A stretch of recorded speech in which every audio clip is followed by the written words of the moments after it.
Airplane wasn't just a silly spoof comedy, it was a revolutionary film that permanently altered Hollywood's approach to parody and changed comedy forever.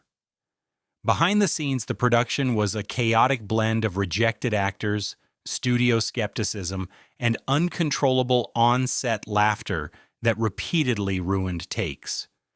From the shocking revelation that the film's dramatic scenes were played by serious actors who had no idea they were in a comedy, to the desperate gamble by two advertising executives with zero directing experience, to the bizarre on-set pranks that never made it to screen, the making of this comedy classic was anything but straightforward. Today we're diving into 20 weird facts about Airplane. That will forever change how you see this beloved comedy. And stick around for our bonus fact that reveals the bizarre real-life tragedy that nearly prevented this film from being made at all. So fasten your seatbelts, put your tray tables in their upright position, and get ready for takeoff. Airplane was created by three guys who had never made a movie before. The film wasn't directed by established Hollywood veterans. It was created by three advertising executives who decided to gamble their careers on comedy. Jim Abrahams, David Zucker, and Jerry Zucker, known as ZAZ, were running a small theater in Milwaukee where they showed vintage films and created comedy skits. One night, they accidentally recorded a serious 1957 disaster movie called 0 Hour while looking for sports bloopers. They were stunned by how unintentionally hilarious the melodramatic dialogue was. It wasn't a career shift, but an obsession. The trio watched 0 Hour more than 100 times, meticulously noting every dramatic moment they could transform into comedy. The filmmakers didn't just parody airplane disaster movies generally, they essentially remade 0 Hour almost scene for scene, even purchasing the rights to ensure they wouldn't face legal issues. The dramatic template became the perfect, straight-faced backdrop for their absurdist humor, creating a comedy revolution nobody saw coming. Leading man Robert Hayes almost didn't get the part because the studio wanted a comedian. The role of Ted Stryker wasn't written for a relatively unknown TV actor. It was intended for a major comedy star. Paramount executives pushed hard for established comedians like Bill Murray, Chevy Chase, and David Letterman. The studio wasn't convinced that a dramatic actor could deliver the deadpan comedy the script demanded. Robert Hayes was best known for his role in the sitcom Angie, hardly a comedy powerhouse. What changed everything wasn't a brilliant audition. It was Hayes' natural ability to maintain absolute seriousness while delivering ridiculous lines. During his screen test, he never broke character or acknowledged the absurdity of the dialogue. The directors immediately recognized that this was exactly what the film needed. Not a comedian winking at the audience, but someone who could sell the drama while surrounded by chaos. This casting decision established the central rule of the Zaz comedy style. The funnier the situation, the more serious the delivery needs to be. The famous "Don't call me Shirley" line wasn't in the original script. The film's most iconic line wasn't carefully crafted by the writers. It emerged spontaneously during filming. Leslie Nielsen, playing Dr. Rumack, had the scripted exchange where Ted Stryker says, "Surely you can't be serious." And Rumack was simply meant to respond, "I am serious." During rehearsals, Nielsen spontaneously added, "What? And don't call me Shirley." The crew erupted in laughter, and the line was immediately added to the script. What audiences didn't know is that this wasn't the first time Nielsen had used the joke. He had been playing with this wordplay for years at parties and among friends, waiting for the perfect moment to deploy it professionally. The improvised edition wasn't just a funny line, it became the perfect encapsulation of the film's deadpan approach to absurdist humor. In a single moment, Nielsen transformed from dramatic actor to comedy legend, launching the second phase of his career that would define his legacy.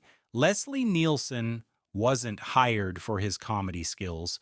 He was a serious dramatic actor. Leslie Nielsen wasn't brought on as a comedic performer. He was cast specifically because he had spent decades as a dramatic actor in serious roles. Before Airplane, Nielsen had appeared in over 50 movies and 1,500 television programs, almost exclusively in dramatic parts. He was known for roles in science fiction films like Forbidden Planet and disaster films like The Poseidon Adventure. His casting wasn't despite his dramatic background, it was precisely because of it. The directors had a revolutionary approach. They didn't want comedians telling jokes. They wanted dramatic actors delivering absurd lines with complete sincerity. Nielsen wasn't just playing it straight, he was applying the exact same dramatic techniques he'd used throughout his career. The genius was in the context. His performance wasn't a departure from his previous work, it was the exact same acting style now placed in a ridiculous scenario. This approach transformed Nielsen from a respected but relatively unknown character actor into one of the most beloved comedic performers of his generation, leading to his starring roles in the Naked Gun franchise and forever changing his career trajectory. Most of the cast had no idea they were making a comedy. The film wasn't made with everyone in on the joke. Many cast members were deliberately kept in the dark about the true nature of the film. Actors like Peter Graves, Robert Stack, and Lloyd Bridges were all established dramatic performers with serious reputations. When approached for the film, they were given only their scenes and directed to play them completely straight, as if they were in a genuine disaster movie. The director specifically avoided explaining the comedic context. It wasn't deception so much as strategic direction. Peter Graves initially refused to say the infamous line asking Joey if he'd ever seen a grown man naked because he found it inappropriate. It took significant convincing from the directors, who assured him the line would work in context. The dramatic actors weren't just playing it straight, they genuinely approached the material as they would a serious film. This tension between the absurd script and the earnest delivery created the film's unique comedic energy. The dramatic actors' confusion about why certain lines were written the way they were actually enhanced their performances, creating the perfect deadpan delivery that made the film legendary. The directors created a bizarre rule. No one in the cast was allowed to find anything funny. The filmmakers didn't just want serious actors. They established a strict rule that transformed comedy filmmaking. No one on screen was ever allowed to laugh, smile, or acknowledge a joke. This wasn't just direction, it was the fundamental philosophy behind the film. The Zaz team created what they called the no winking rule. No matter how absurd the situation, whether it was a blow-up autopilot engaging in sexual acts or Robert Stack removing multiple pairs of sunglasses, the characters had to react as they would in a genuine disaster film. What audiences didn't know is how difficult this rule was to maintain on set. Takes were frequently ruined by actors breaking character, particularly during the most absurd scenes. The infamous scene where Barbara Billingsley speaks jive required over 20 takes because other actors kept laughing. The directors were merciless about maintaining the rule, sometimes spending hours on simple scenes to ensure perfect deadpan delivery. This commitment to the bit established what would become known as the Zaz style of comedy, a technique that would influence decades of comedy filmmaking from The Naked Gun to Anchorman. The movie contains hidden references to an 80s basketball rivalry. The film wasn't just filled with obvious jokes. It contained subtle references to the director's personal obsessions, particularly their fanatical love of basketball. The Zucker brothers were passionate Milwaukee Bucks fans, and their rivalry with the Los Angeles Lakers influenced several hidden jokes throughout the film. The most notable is the scene where a passenger loses his composure, stating, "The way we came back in the third quarter, those guys couldn't hit a basket." This wasn't random sports dialogue, it was a direct reference to a specific Bucks-Lakers playoff game. It wasn't just one scene. Throughout the movie, background newspapers feature headlines about Kareem Abdul-Jabbar, who has a cameo as the co-pilot.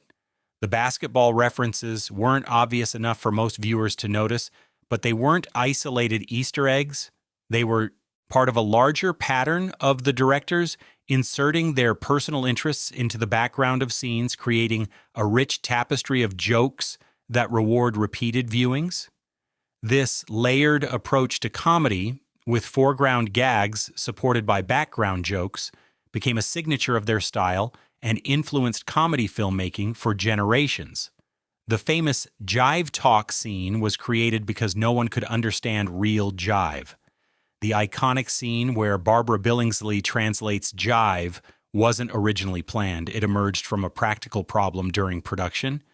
When writing dialogue for the two black passengers, the directors initially attempted to use authentic jive slang from the late 1970s. During table reads, they discovered a significant problem. No one else in the predominantly white production could understand what the characters were saying. Rather than simplify the dialogue, they transformed the communication barrier into one of the film's most memorable jokes. What audiences didn't know is that the jive dialogue wasn't authentic street slang. It was an exaggerated, partially made-up version created by actor Al White, who played one of the passengers. White worked with the directors to create dialogue that sounded authentic to unfamiliar ears but was deliberately absurd. The subtitles added another layer of humor by translating the exaggerated jive into overly proper English. This scene walks a delicate line between racial humor and social commentary, using the universal language barrier for comedic effect while making White inability to understand black vernacular the butt of the joke. The film features multiple pornographic actors in non-sexual roles. Airplane wasn't cast entirely with traditional actors. The filmmakers deliberately hired adult film performers for straight-faced cameos. Kitten Natividad, a famous exotic dancer and adult film star, appears briefly as one of the passengers reading a magazine. Similarly, Jimmy Walker appears in an unusual cameo, where only his teeth are visible during the smoking ticket joke. These casting choices weren't random. They were part of the director's strategy to fill the screen with unexpected faces. It wasn't just about shock value. The directors were obsessed with creating layers of jokes that would reward viewers on multiple watches. By inserting recognizable performers from different entertainment worlds, they created subtle jokes that would land differently depending on the viewer's knowledge. This approach to casting, mixing dramatic actors, comedians, sports figures, and even adult performers, created a unique comedic tapestry where the joke wasn't just what was happening on screen, but who was doing it. This technique of unexpected cameos would become a staple of their later films and influence comedy ensembles for decades. The "I have a drinking problem" gag was based on a real incident. The running joke where Ted Stryker repeatedly misses his mouth while drinking wasn't just a random bit of physical comedy. It was inspired by a real incident from director Jim Abraham's life. During a particularly stressful dinner meeting about the film's production, Abrahams was so distracted that he accidentally poured his drink down his chin instead of into his mouth. Rather than being embarrassed, he immediately recognized the comedic potential and insisted they incorporate it into the script. Hey, go ahead and like and subscribe because we're just getting started with the wild behind-the-scenes stories from Airplane, including how one actor was literally afraid of flying while filming this aviation comedy, the R-rated scenes that were cut, and the shocking way the film's most memorable visual gags were created using household items. It wasn't just a throwaway joke. The drinking problem bit appears 3 times throughout the film, each time performed with Ted Stryker's absolute seriousness despite the ridiculousness of the action. This exemplified the film's approach to running gags, establishing them early, bringing them back at unexpected moments, and never acknowledging their absurdity. The commitment to the bit transformed a simple physical gag into one of the film's most memorable recurring jokes. Kareem Abdul-Jabbar was paid more for his small role than the film's actual stars. The NBA legend wasn't desperate for the role of Roger Murdoch's such co-pilot. He had to be convinced with a significant payday that dwarfed what the main cast received. Abdul-Jabbar was initially offered $30,000 for the cameo, but his agent demanded $35,000, just the exact amount the basketball player needed to buy an oriental rug he wanted. This specific demand wasn't negotiable, and the studio reluctantly agreed, making him one of the highest-paid performers in the film despite having relatively little screen time. What audiences didn't know is that the basketball star's scene nearly didn't happen at all. The role was originally written for baseball player Pete Rose, who couldn't participate because filming conflicted with spring training. The directors quickly rewrote the scene for Abdul-Jabbar, including the memorable moment where a young passenger recognizes him and criticizes his lack of defensive effort. The basketball references weren't just random. They directly addressed real criticisms of Kareem's playing style at the time, adding an extra layer of humor for sports fans. The scene transformed from a simple celebrity cameo into one of the film's most quoted moments, all because of a schedule conflict and an oriental rug.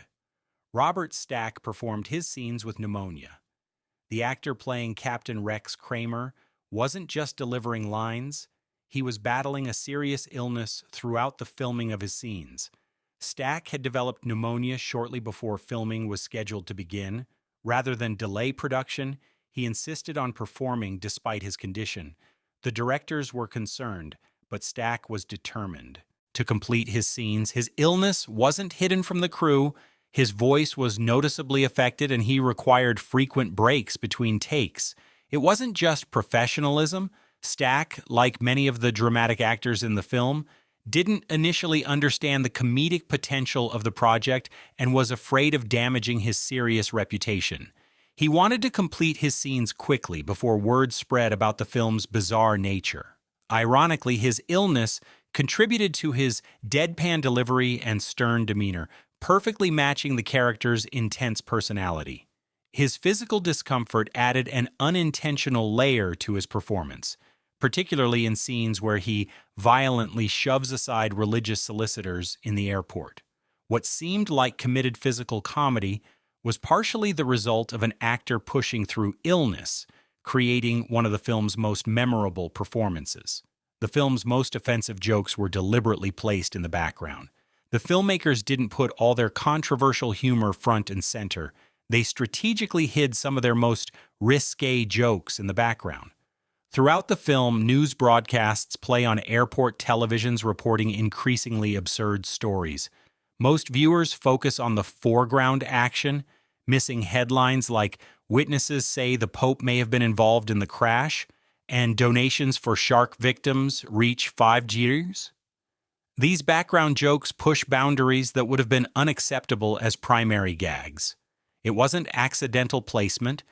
The directors created a deliberate system where jokes were layered: foreground gags for immediate laughs, mid-ground jokes for attentive viewers, and background content for those who would rewatch the film multiple times. This technique wasn't just clever, it was necessary to slip more controversial content past studio executives who primarily focused on the main action. The background gags often contained the film's darkest humor, including references to suicide, religious scandals, and violent accidents. This layering technique became a hallmark of the Zazie style and influenced generations of comedy filmmakers who understood that rewarding attentive viewers with hidden jokes creates a more engaging and rewatchable film. The famous Stayin' Alive disco scene was shot at 4 a.m. after the real nightclub closed. The brief disco sequence wasn't filmed on a constructed set. It was shot in an actual working nightclub under bizarre circumstances. The production didn't have the budget to build a disco set or shut down a popular venue during business hours. Instead, they arranged to use a real Los Angeles nightclub called Studio One, but could only access it between 4 a.m. and 7 a.m. after it closed for the night. The scene was filmed with exhausted crew members and extras who had been waiting all night. It wasn't ideal conditions. The directors had to work incredibly quickly, capturing the entire sequence in just 2 hours before morning light would ruin the atmosphere. The famous shot of Ted Stryker's Saturday Night Fever dance moves was actually filmed last when many extras had already left, forcing crew members to don disco attire and fill in the background. The rushed nature of the shoot actually enhanced the sequence's frantic energy, perfectly matching the tone of the flashback. What seemed like a perfectly choreographed disco parody was actually a rushed scramble with crew members serving as dancers, filmed in the early morning hours by a sleep-deprived team desperate to finish before daylight. The directors had to fight the studio to keep the automatic pilot inflatable doll joke. The scene with the blow-up autopilot wasn't easily approved. It sparked a significant battle with studio executives who wanted it removed. Paramount executives were concerned the visual gag was too risque and insisted it be cut. The directors argued passionately that the autopilot scene was crucial to the film's comedic style, taking a visual metaphor literally. The conflict reached such intensity that the Zaz team threatened to quit the project entirely if the scene was removed. What audiences didn't know is that the inflatable pilot was actually a modified sex doll purchased from an adult novelty shop. The prop department had to carefully adapt it to look like a pilot while maintaining its inflatable nature. The compromise with the studio wasn't just about keeping the scene, it involved specific modifications to make the doll less explicitly sexual. The directors agreed to remove the more anatomically correct features and add additional pilot clothing. This negotiation exemplified the delicate balance the filmmakers had to strike throughout production, pushing comedy boundaries while navigating studio concerns about taste. The scene became one of the film's most memorable visual gags despite, or perhaps because of, the behind-the-scenes battle to keep it. The film's iconic "I picked the wrong week to quit" running gag was based on a real person. Lloyd Bridges' repeated line about picking the wrong week to quit various substances wasn't invented for the movie. It was inspired by a real Hollywood figure with serious addiction issues. The character of Steve McCroskey was partially based on a well-known Hollywood producer who was constantly trying to overcome multiple addictions. This producer was infamous for declaring he was quitting something, only to return to it during stressful situations. It wasn't just a throwaway joke. The escalating nature of the gag, moving from cigarettes to drinking to amphetamines and finally to sniffing glue, was carefully calibrated to become progressively more absurd while maintaining the same delivery. Bridges performed each instance with identical timing and emphasis, selling the joke through repetition and escalation rather than varying his performance. The commitment to the bit transformed a simple running gag into one of the film's most quoted elements. What started as a gentle parody of a real person's struggles became an iconic example of how comedy can build through repetition, with each instance gaining humor from the accumulated weight of previous iterations. The young boy visiting the cockpit was traumatized by the experience in real life. The child actor in the infamous cockpit scene wasn't just playing uncomfortable, he was genuinely disturbed by the inappropriate dialogue he was hearing. Ross Bowie, who played Joey, was only 8 years old during filming. His parents had not been fully informed about the nature of the scenes or the suggestive dialogue their son would be exposed to. When Captain Over asked Joey if he'd ever seen a grown man naked or been in a Turkish prison, the boy actor was genuinely confused and uncomfortable. What audiences didn't know is that the director shot these scenes by having Graves deliver his inappropriate questions to an empty chair and then separately filming the boy's reactions without exposing him to the actual dialogue. Despite these precautions, the experience was reportedly so uncomfortable for the young actor that he quit acting shortly afterward. In interviews years later, Bowie revealed that he didn't fully understand the implications of the scene until he rewatched the film as a teenager, suddenly realizing the pedophilic implications of the dialogue. The scene's uncomfortable humor comes partly from genuine discomfort captured on film, a reminder of the real human consequences sometimes hidden behind iconic comedy moments. The film's airplane interior wasn't a set, It was a real decommissioned plane. The cramped airplane cabin scenes weren't filmed on a Hollywood soundstage. They were shot inside an actual aircraft that had been retired from service. With their limited $3.5 million budget, the production couldn't afford to build a full-scale airplane interior set with removable walls for camera access. Instead, they purchased a decommissioned Western Airlines 707, had it partially dismantled, and transported the fuselage to the studio lot. The real aircraft interior created authentic spatial limitations that the filmmakers turned to their advantage. It wasn't just economic necessity. The directors discovered that shooting in the actual confined space created natural blocking challenges that enhanced the comedy. The famous scene where Dr. Rumack's IV line stretches impossibly as he walks away was directly inspired by the physical limitations of filming in the narrow space. Similarly, the sequence where multiple passengers line up to slap the hysterical woman was choreographed to work within the confines of the real aisle. What seemed like deliberate comedic choices were often creative solutions to the physical reality of shooting in an authentic aircraft interior, turning budget limitations into comedy gold. The film was almost titled Kentucky Fried Airplane. The comedy classic nearly had a completely different title that explicitly connected it to another absurdist project by the same creators.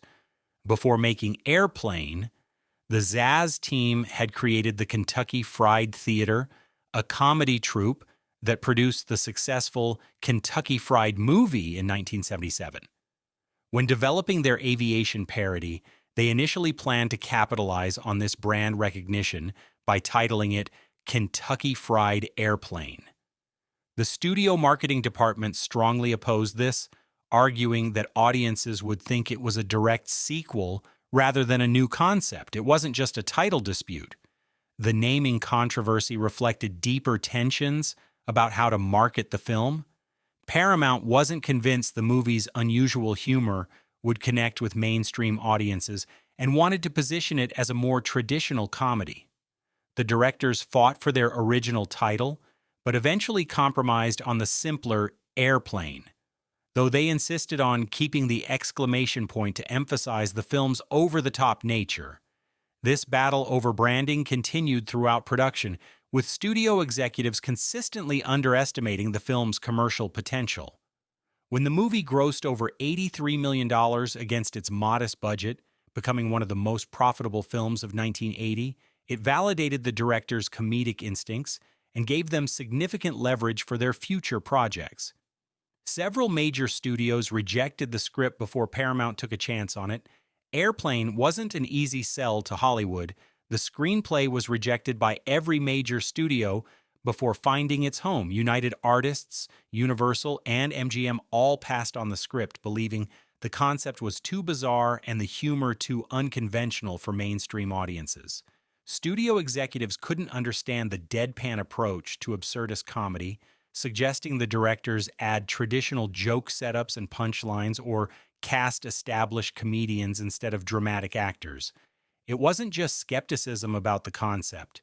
The rejections stemmed from fundamental misunderstandings about the nature of the comedy. One executive infamously told the team, "This is the stupidest thing I've ever read. It makes no sense." Another suggested they remove 75% of the jokes because nobody could possibly get that many laughs in one movie. When Paramount finally agreed to produce the film, they did so with minimal expectations, allocating a limited budget and little marketing support. This lack of studio interference actually benefited the production, allowing the directors to maintain their unconventional vision with less corporate oversight. The film's eventual success represented a triumph of creative vision over studio formula, proving that sometimes the concepts rejected by every expert can become the most influential and beloved. Just weeks before Airplane was scheduled to premiere, American Airlines Flight 191 crashed shortly after takeoff from Chicago O'Hare, killing all 271 people on board, the deadliest aviation accident in U.S. history. Paramount executives panicked. They believed releasing a comedy about airplane disasters so soon after a real tragedy would be perceived as callous and inappropriate. Emergency meetings were called to discuss delaying the release by 6 months or even shelving the film entirely. The directors fought back, arguing that the film's obvious absurdist tone made it clear it wasn't mocking real disasters. It wasn't just a business decision. The ethical debate centered on the appropriate timing for comedy that touches on real fears. Eventually, test screenings revealed something unexpected. Audiences found the film's comedy cathartic rather than offensive. Rather than reminding viewers of the tragedy, the absurdist humor provided relief from aviation anxiety. Paramount cautiously moved forward with the release, though they scaled back marketing that emphasized disaster elements. The film opened to both critical acclaim and commercial success, demonstrating that well-crafted comedy can sometimes help process rather than exploit real fears. This near cancellation represents how thin the line can be between a film becoming a beloved classic or being lost to circumstance. A reminder of how much of film history is shaped by decisions made in moments of uncertainty. Airplane wasn't just a silly comedy that made people laugh. It was a revolutionary film that forever changed how Hollywood approached humor, launching careers, establishing new comedic techniques, and influencing generations of filmmakers. What began as three guys obsessively watching an obscure disaster film transformed into one of the most influential comedies ever made. The film's unique approach, casting dramatic actors in absurd situations, maintaining deadpan delivery amid chaos, and layering jokes for maximum impact, created a template that comedies would follow for decades. From the careers it transformed to the jokes that became part of our cultural language, Airplane transcended its humble origins to become something truly legendary. If you enjoyed learning these weird facts about this comedy classic, hit subscribe for more behind-the-scenes revelations about your favorite films. And remember, we're all counting on you. We're all counting on you. We're all counting on you.